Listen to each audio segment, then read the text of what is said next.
Imagine being trapped in a raging blizzard with no power, no signal, and something or someone watching you from the shadows outside your window. These are 5 real, disturbing winter horror stories submitted by people just like you based on events that actually happened during the coldest, darkest months of the year. From isolated cabins in the woods to frozen lakes hiding deadly secrets. If you're watching this alone on a winter night, you might want to turn on all the lights. Hit play if you dare, and don't forget to like, subscribe, and turn on notifications for more true scary stories every week. Story timestamps in the description below. This happened to me back in December 2018, when I was 24 years old. I had just gone through a rough breakup and decided I needed some time alone to clear my head. My family owns a small cabin up in the mountains of northern Vermont. Nothing fancy, just a 1-bedroom log structure with a wood stove, no cell service, and surrounded by dense pine forest. It's the kind of place where you go to escape the world, but that winter, it felt like the world escaped me. I arrived late in the afternoon on a Friday. A light snow was falling, but the forecast said a major storm was coming overnight. I stocked up on firewood, canned food, and a few bottles of whiskey before driving up the unpaved road. By nightfall, the snow was coming down hard, big, heavy flakes that muffled everything. The cabin was about half a mile from the nearest neighbor, and with the storm, it felt like I was the only person left on Earth. I spent the evening reading by lantern light after the generator conked out early. It was old and unreliable. Around midnight, I heard it, a faint scratching at the door. At first, I thought it was a branch scraping in the wind, but it was rhythmic. Scratch, pause, scratch, pause, like fingernails on wood. I grabbed my flashlight and axe just in case and cracked the door open. Nothing, just swirling snow and darkness. The footprints leading to my porch from the driveway were already half buried. I shut the door, latched it, and tried to laugh it off as paranoia. But an hour later, it happened again, this time at the window. Tap, tap, tap, slow and deliberate. I peeked through the curtains, shining the light outside. Again, nothing. No tracks around the window, no disturbed snow, just pristine white blanket as far as the beam reached. I couldn't sleep after that. I sat by the dying fire, staring at the door. Around 3 a.m., the wind died down a bit, and that's when I heard footsteps, crunching in the snow, circling the cabin. Slow, heavy steps. They went from the front, around the side, to the back, then started over again. I counted at least 5 full laps before I mustered the courage to look out. Through the frosted window, I saw them. Footprints, fresh ones, deep in the new snow, forming a perfect circle around the cabin. But here's what chilled me to the bone. They started and ended at the same spot near the porch, with no incoming or outgoing trail, like whatever made them had appeared out of nowhere and just walked in endless circles all night. I barricaded the door with furniture and waited for dawn. When the sun finally rose, weak and gray, the storm had dumped over 2 feet of snow. The circle of footprints was still there, perfectly preserved. I followed them carefully, no deviation, no stopping, and at one point, right under my bedroom window, the prints stopped abruptly, and there were handprints on the glass outside, smeared as if something had pressed its palms against it, trying to push through. I packed up and left that morning, driving through the unplowed roads in 4-wheel drive. I never went back alone. Later, when I asked the locals about the cabin's history, an old-timer at the general store mentioned that in the 1950s, a hermit lived there who went mad during a blizzard and walked circles around his home until he froze to death. They found him in spring, still in that endless loop frozen into the snow. To this day, I can't drive past snow-covered forests without feeling watched. My friends and I have this stupid tradition every winter. We're all in our late 20s now, from a small town in Minnesota, and since high school, we've gone out to this remote lake called Blackwater Pond. It's not huge, maybe a mile across, but it's deep, and in winter, it freezes solid. We'd walk out to the center, drill a hole for ice fishing, drink beers, and just mess around. It's our way of beating cabin fever. This particular incident was in January 2021. The pandemic had us all cooped up, so we were itching to get out. There were 4 of us: me, Alex, my best friend Mike, his girlfriend Sarah, and our buddy Tom. Temperatures had been below zero for weeks, so the ice was thick, at least 18 inches, safe enough for trucks even. We headed out around dusk because the northern lights were supposed to be visible. Snow was lightly falling, and the lake was a vast white expanse under the moonlight. We parked on the shore, grabbed our gear, and started walking out. About halfway to the center, we heard it. A low thumping from below the ice, like something big hitting the underside. Thud, thud, thud. We stopped and laughed nervously. Probably a fish or air bubbles, right? But it kept going, getting louder as we moved forward. In the center, we set up our chairs and started drilling. The auger bit through easily, and when we cleared the hole, the water below was black as ink. That's when the scratching started. Long, slow drags under the ice, like nails on a chalkboard, but muffled.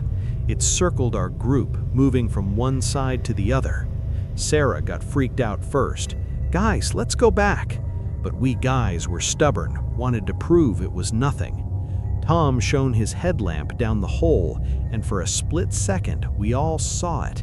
A pale face pressing up against the ice from below, eyes wide open, mouth moving silently.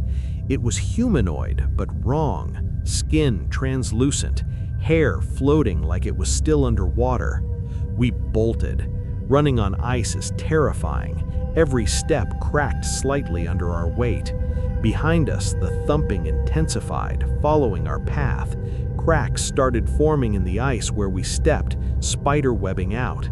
We made it to shore just as a loud crack echoed across the lake, the center collapsing where we'd been standing. In the morning, we went back with the sheriff.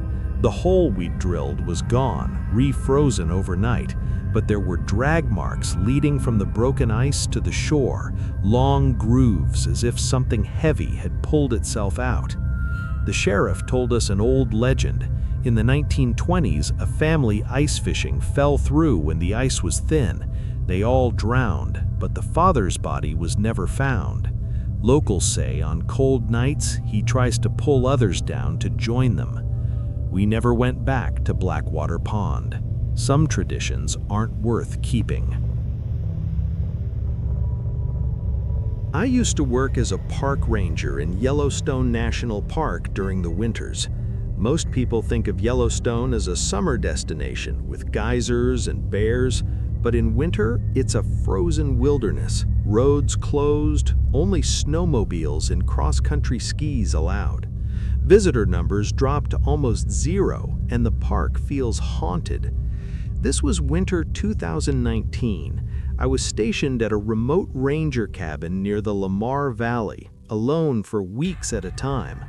My job was monitoring wildlife, checking for poachers, and emergency response if any snowmobilers got stranded. One February night, a blizzard hit hard. Whiteout conditions, winds howling at 60 miles per hour. Power went out, so I was relying on the propane heater and radio. Around 2 a.m., the radio crackled with static, then a faint voice, a woman whispering, "Help, cold, lost." I tried responding, but no reply. Protocol says if there's a distress call, you investigate. But in that storm? Impossible. I reported it to headquarters. They said no missing persons reported. The next night, same thing. Whisper on the radio, "Please, door." Then knocking, actual knocking on my cabin door. in a blizzard that buried the steps in drifts. I looked out the window, nothing but swirling snow. But there, half buried, was a figure in a white dress standing motionless about 20 feet away, long dark hair whipping in the wind, barefoot in the snow. I shouted through the door, asking who she was. No answer. She just raised an arm, pointing at me. I radioed again. Headquarters thought I was hallucinating from isolation, but I know what I saw. This continued for 3 nights. Each time, she got closer. On the 3rd night, the knocking was inside, from the closet. I opened it with my rifle ready. Empty. But on the floor, wet footprints leading to the wall and smeared handprints on the mirror with frost forming the words, "Join me." I evacuated the next morning when the storm cleared. Later, research revealed that in 1987, a woman on her honeymoon got separated from her group during a winter tour. She wandered off in a white dress, wedding photos, and froze to death near my cabin. Her body was found in spring, posed as if knocking on an invisible door. The park reassigned me. I still get chills thinking about those whispers. This story comes from my dad, who was a truck driver in the 1990s hauling freight across Canada. In winter 1994, he was driving through the Rockies on Highway 1 during a massive snowstorm. Visibility was 0, roads icing over. Around midnight, near Rogers Pass, he saw flashing hazard lights ahead, a car stuck in a drift. He pulled over, truckers help each other, and approached on foot. Inside was a young woman, early 20s, shivering in a thin coat. She said her car died, no cell phones back then. Dad offered to let her warm up in his sleeper cab while he called for help on the CB radio. She climbed in, thanking him profusely, but something was off. She was dry, no snow on her clothes or hair despite the storm. As they waited, she started talking about how cold it was last time. Dad asked what she meant. She smiled and said, "When I didn't make it." The tow truck arrived an hour later. Dad stepped out to flag them, but when he turned back, the woman was gone. Door hadn't opened, no footprints leading away in the fresh snow. The tow driver pulled the car out. It was empty, covered in years of dust inside, registered to a woman who died in a crash at that exact spot in 1985. Dad quit long-haul trucking after that. He still won't drive in snowstorms.